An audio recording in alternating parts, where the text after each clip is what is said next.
What is up, Eastern Oregon? This is Dodzy with EOAlive Sports, and today I'm joined again by EOU Wrestling's Hunter Sparks. A couple days after the conference tournament, you got one goal down. Yeah. Talk about that a little bit.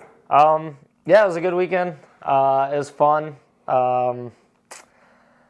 It's interesting, coming towards the end of my career. This is my last year of wrestling.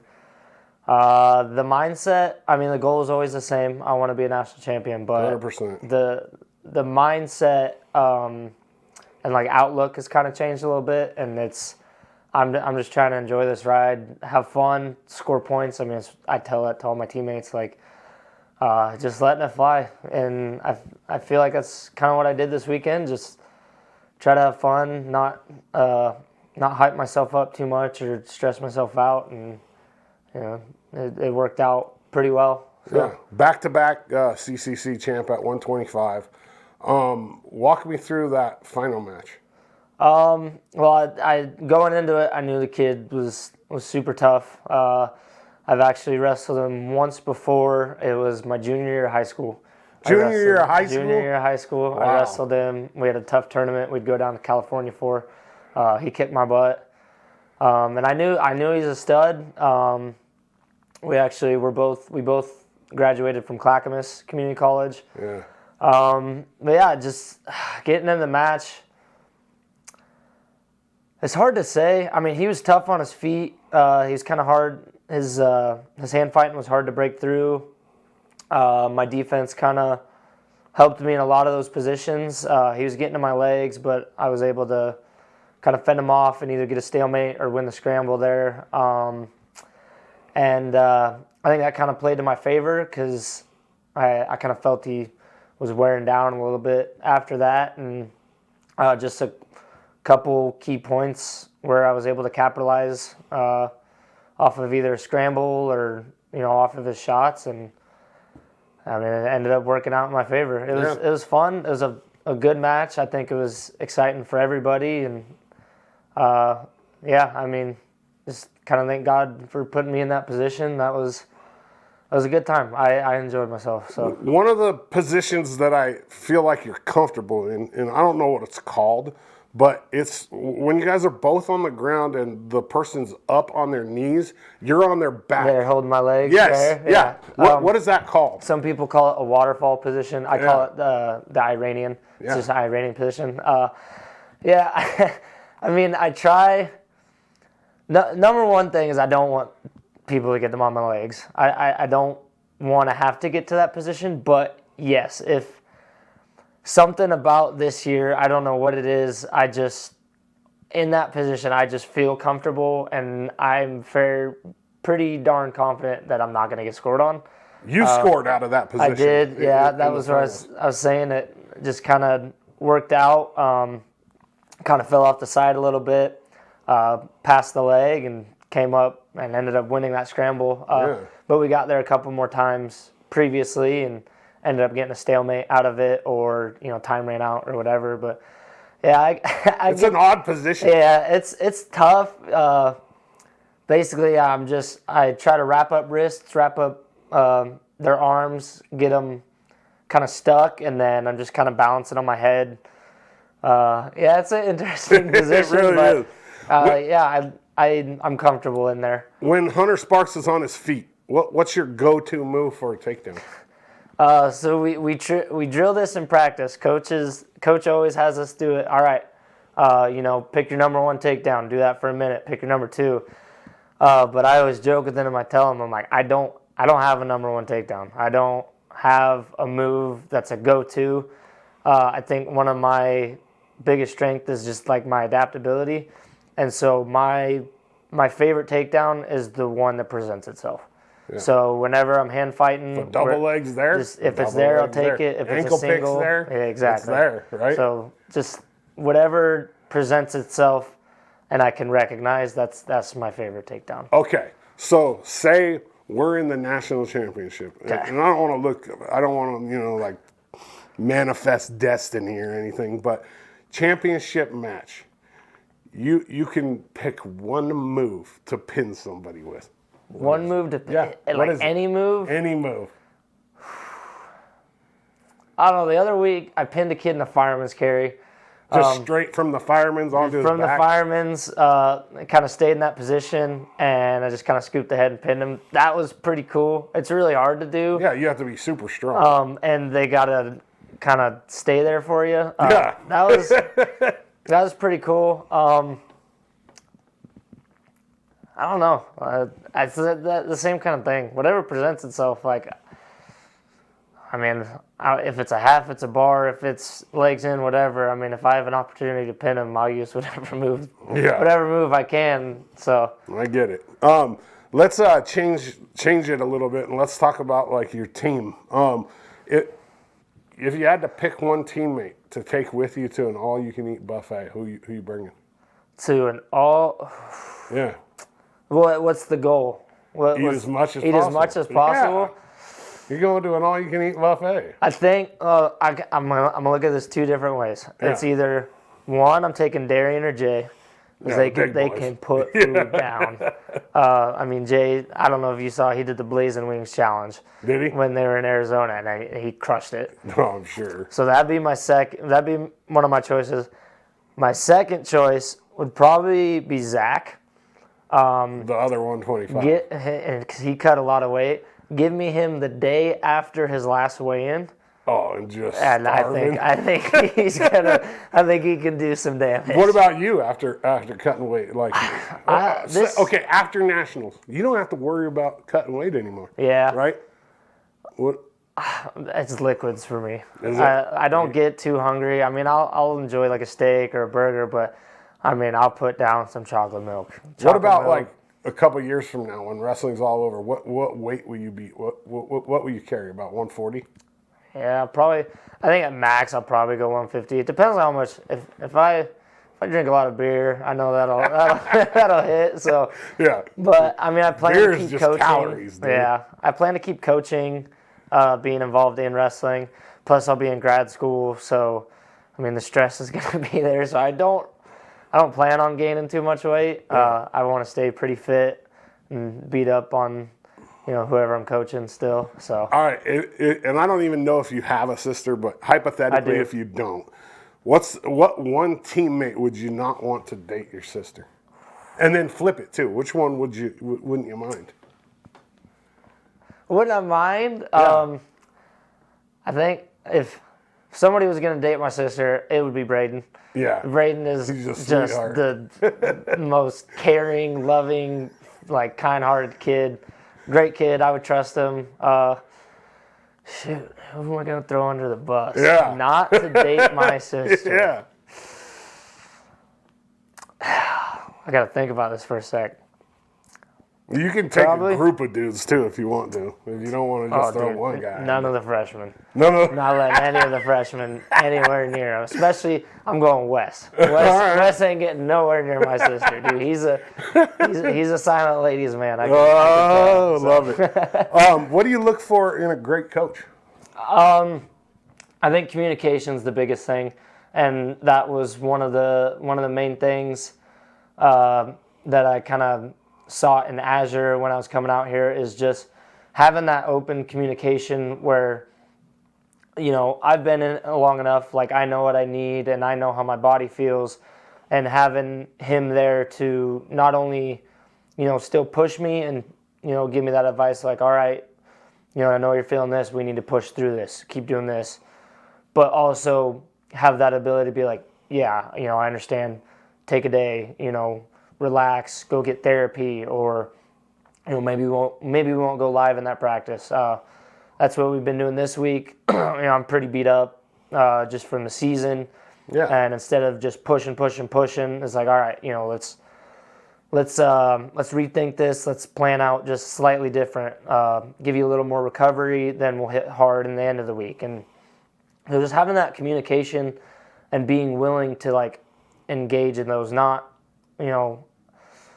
acting like I'm the coach, you're the athlete, you got to do what I tell you, and understanding, as a coach is like, most of your athletes, like they know what they're doing too, and having kind of that mutual trust with each other and being able to communicate that, I think is like the most open, By most far. important thing that I've found.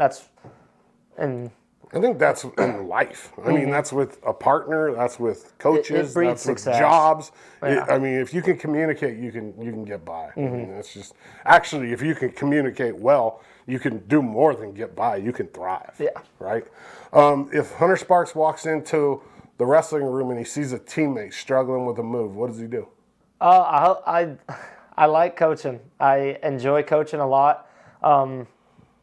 Especially, I know a lot of guys will come up to me and they'll ask about some techniques and stuff. And I mean, shoot, I've wrestled for 20 years now. I've been in college for 6. And I've been that guy where the 4.5 years of my college career, I'm that guy. I'm struggling with moves. I'm asking the higher up people or more technical guys and kind of just getting that advice. And so I've done a lot of observing, and just wrestling's one of those things, like, you learn something new every day. I mean, Terry Brands probably still learns something new, like, every day. Like, it's just constantly growing. And so, I'll sit and observe, kind of see if I can notice something, and maybe give them a pointer like, hey, try moving your foot here instead, and just kind of like working through that.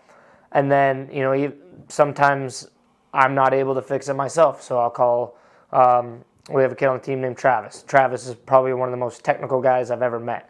I'll grab Travis. I'm like, hey, what do you think? And then we'll kind of get a group collectively sit there and kind of spitball and break it down until we can figure out something that works for them. That's the thing with wrestling. Sometimes, the way I do a high crotch or a single, it works for me. It's not going to work for you. It's just finding that space where you can do something effectively that is also like comfortable and in your kind of like toolbox, if that makes sense. In your round, 100%. Are you a big video guy? Like film? Yeah. I watch a lot of film. Do you? Yeah. I know some wrestlers don't watch any. I mean, Yeah. it's all personal preference. Like, some guys just, they'll talk about it. They know that, if they know the guy that they're wrestling, they kind of feel like, what's the point of watching this guy do what I've watched him do for 20 years or 10 years or whatever. Okay. But talk about breaking down a film. How you sit down in front of video, film, whatever you want to call it. How do you break that wrestler down? So when it comes to opponents, Yeah. I actually don't watch film. Okay. So You're watching for your own I watch techniques. my past stuff. Okay, I gotcha. always watch my old matches all the time, just seeing what works, what things I need to work on. When it comes to other people, I don't like watching film. I like that. that. I'm a strong believer. Like, I mean, sure, they got some stuff, and I'll have Blake. Blake will watch film, and he'll tell me like, hey, just watch, this guy's got he's got a single to the right side, and he'll throw legs in. Yeah, or he'll try to force you one way and he'll pick you the other way. And so like I'll have it in the back of my mind, and I'll like know and be prepared for it. But I think if I'm too focused on what they're gonna do, I'm not focused on what I need to do. 100%. And so I'd rather focus on my offense, my wrestling, and focus on.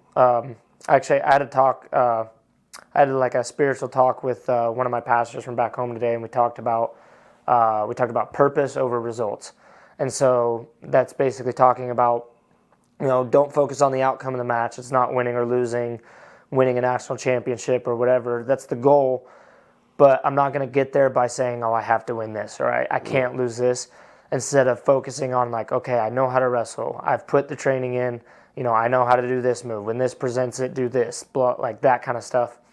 And that's kind of what I do when I go back and watch my film is, I'll look at the good things I did. Like, I mean, for instance, my finals match, I've probably watched that match back, I'd probably say 6 or 7 times already. Like, just watching exchanges. Yeah, in 3 days. And see, yeah, like, I watch a lot. Yeah. And just seeing, okay, in this match, I wasn't really able to get on my offense. How can I clear out of these ties? Or, how did I, in that Iranian position we talked about, like, what can I do here? How did I get to that position? And so that's kind of my version of watching film. Gotcha. So, Gotcha. If I asked your teammates to give me one word to describe you, what are they going to say? I think a good one's intense. Intense? Intense. I get pretty fired up, especially during matches. Yeah, especially during duels when other people are wrestling. I've had a lot of people tell me, like, it's funny, like, coaches are coaching, but they hear me. Like, they hear me on the sideline. Yeah, I mean, I've heard you before numerous times. I'll get at it with, not, like, directly to them, but I'll start saying stuff to kind of try to sway refs or, you know, kind of get in other guys' heads. Like, I'm pretty intense, and then especially in the room, I don't like getting scored on. I don't like getting taken down and stuff, and I'll get mean sometimes. Like, I don't mean to. It's kind of like what happened. Hey, that's called competitive. Yeah, nature. I'm very competitive.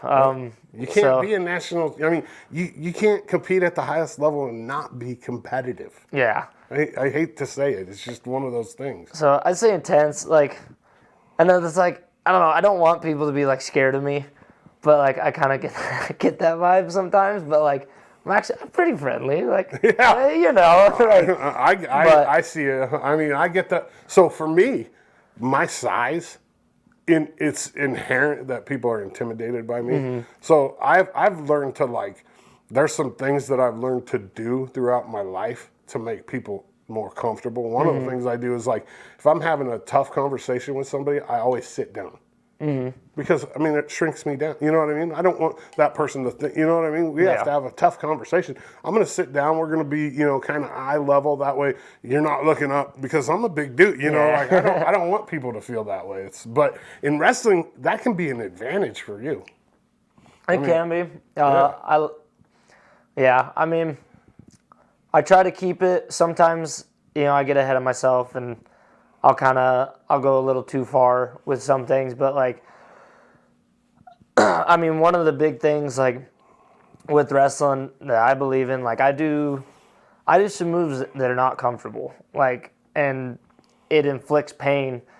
But That's part of it. But it's within, you know, legal parameters. Like, and that's just kind of how it is like, this is going to hurt, and you're either going to fight it, and it's not going to feel good, or you'll go over. Yeah.